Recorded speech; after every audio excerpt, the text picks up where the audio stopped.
കേന്ദ്രമന്ത്രിയോട് ഇത് മനോരമയിൽ മാത്രം വന്ന വാർത്തയാണ്. ലേഖനങ്ങൾ തുരുത്ത് മാറി നിൽക്കണം എന്ന് ചിന്തിച്ച മാർക്സിസ്റ്റുകാരൻ ചില കോൺഗ്രസ്സുകാരൻ കൂടി ഞങ്ങൾക്ക് ആക്ഷേപമില്ല. അവർക്കൊക്കെ തെറ്റ് മനസ്സിലായിട്ടുണ്ട്. പല്ലാരിമേൽ പഞ്ചായത്ത് പോലെ അന്ന് മലപ്പുറം ജില്ല രൂപീകരിക്കാൻ ശ്രമിച്ചപ്പോൾ മുസ്ലിം ലീഗ് ഇതിന് സമാനമായ രാഷ്ട്രീയമായ സമരത്തിന്റെ എത്തൊക്കെ കൊടുക്കേണ്ടി വന്നു. മഹാനായ CH-ന്റെ ആ വളരെ കുശാഗ്രമായ ആ സമീപനമാണ് മലപ്പുറം ജില്ല ഉണ്ടാകാൻ കഴിയായത്.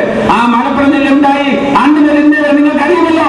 മലപ്പുറം ജില്ലയിൽ നിന്ന് SSLCക്ക് റാങ്ക് നേടിയാൽ, മലപ്പുറം ജില്ലയിൽ നിന്ന് എൻട്രൻസിന് റാങ്ക് നേടിയാൽ അത് കോപ്പി അടിച്ചിട്ടാണെന്ന് പറയുന്ന വർഗീയ വികാരം അത് അച്യുതാനന്ദന്റെ പുരോഗമനവാദിയിൽ നിന്നല്ല, അച്യുതാനന്ദന്റെ വർഗീയവാദിൽ നിന്നാണ് ഞങ്ങൾ കേട്ടത്. BJP രാമനല്ല പറഞ്ഞത്. ഞങ്ങൾക്ക് വിഷമമുണ്ട്. പുരോഗമന പാർട്ടി അവകാശപ്പെടുന്ന ആളുകൾ അവിടെ മലപ്പുറത്ത് കോപ്പി അടിക്കാൻ അവസരം ചെയ്തു കൊടുത്തിട്ടാണ് മലപ്പുറത്ത് അവാർഡുകളും അതുപോലെ ഒന്നാം സ്ഥാനം നേടി എന്ന് പറഞ്ഞ വർഗീയ വികാരം നിങ്ങൾ ഇവിടുത്തെ വിളമ്പേണ്ട സമീപനം ഈ സംഘടന മോശം നോക്കിക്കൊണ്ട് 100 പേരെ കൊണ്ട് ജാഥ നടത്താൻ കഴിയുമ്പോൾ എന്ന് ചോദിച്ച മാർക്സിസ്റ്റ്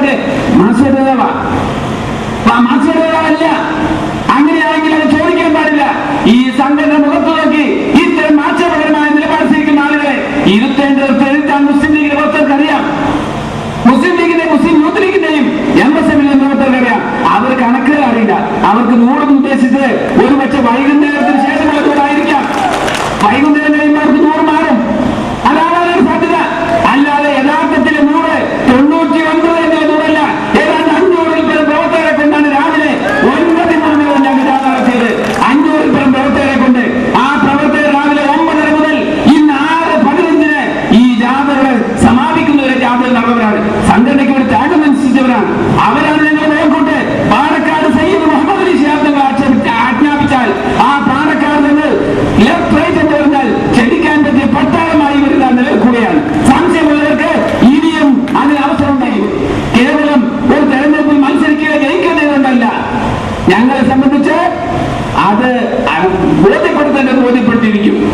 അതുപോലെ മുസ്ലിം ലീഗ് ഇവിടെ അടുത്തിടെ ഉണ്ടായ ഒരു ട്രാഫിക് പരിഷ്കാരം എന്തോ മുസ്ലിം ലീഗ് പല്ലാരിമേൽ പഞ്ചായത്ത് യൂണിയന്റെ അപരാധം ചെയ്തു എന്നാണ് ഇവിടെ അപംസരങ്ങൾ പറയുന്നത്. സത്യത്തിൽ സിദ്ദീഖ് പറയുന്ന ശരി ശിഖണ്ഡികൾ എന്താ മുസ്ലിം ലീഗിന്റെ കുഴപ്പം? ഇവിടെ നിർദ്ദേശം വന്നപ്പോ അത് ചില ആളുകളെ ഈ പാലിന് വിഷം കലക്കിയ ആളുകളുണ്ട്. ഞങ്ങൾക്കറിയാം. അവരെ കാണേണ്ടത് ഞങ്ങൾ കാണും. നല്ല നിർദ്ദേശമാണെന്ന് മനസ്സിലാക്കി മുസ്ലിം ലീഗിന്റെ പഞ്ചായത്തിന്റെ പ്രതികൾ അംഗീകരിച്ചപ്പോ അതിൽ പാലിൽ വിഷം കലക്കി വേണ്ടാതെ ചെയ്യാൻ ശ്രമിച്ച ആളുകൾ അവർക്ക് അടിതിയിരിക്കട്ടെ.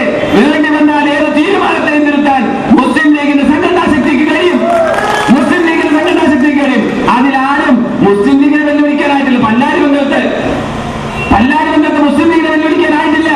അതുകൊണ്ട് ഞാൻ വളരെ വിനയത്തോട് പറയട്ടെ, മുസ്ലിം ലീഗിന്റെ രാഷ്ട്രീയ ശക്തിയെ, മുസ്ലിം ലീഗിന്റെ ഇച്ഛാശക്തിയെ, മുസ്ലിം ലീഗിന്റെ സമുദായ പ്രതിബദ്ധതയെ, മുസ്ലിം ലീഗിന്റെ സാമൂഹിക പ്രതിബദ്ധതയെ ഇത് ചോദ്യം ചെയ്ത ആളുകളൊക്കെ അന്ന് 6 അടി മണ്ണിൽ അന്തിവിശ്രമം കൊള്ളുകയാണ്. അവരൊക്കെ സമൂഹത്തിൽ മേൽച്ചക്കാരായിപ്പോയി. അവരാണ് സംഘടന നോക്കട്ടെ. അവർക്കാണ് സത്യത്തിൽ ഇതിന്റെ എല്ലാവിധ നന്ദിയും കടപ്പാടും ഞങ്ങൾ അർഹിക്കുന്ന അവരോടാണ്.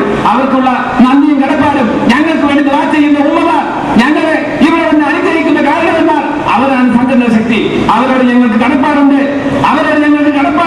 ആ കടപ്പാട് വാക്കുകളിൽ അറിയിക്കാൻ പ്രാപ്തമല്ലെങ്കിൽ പോലും വാക്കുകളിൽ തൽക്കാലം നിർവാഹമില്ലാത്തതുകൊണ്ട് നിങ്ങളോടുള്ള നന്ദി, ഈ ജാഥയിലേപ്പിന്റെ മുസ്ലിം ലീഗിന്റെ പുറത്തുള്ള നന്ദി ഈ ജാഥ ക്യാപ്റ്റനും വൈസ് ക്യാപ്റ്റനും വേണ്ടി ഞാൻ ഇവിടെ അറിയിച്ചുകൊണ്ട് എന്റെ അധ്യക്ഷ പ്രസംഗം അവസാനിപ്പിക്കുന്നു. ഈ യോഗം ഉദ്ഘാടനം ചെയ്യുന്നതിന് വേണ്ടി ഇടുക്കി ജില്ലാ മുസ്ലിം ലീഗിന്റെ പ്രസിഡന്റ് ജനാബ് GM സലീം സാഹിബിനെ ആദരവോടെ ക്ഷണിക്കുന്നു.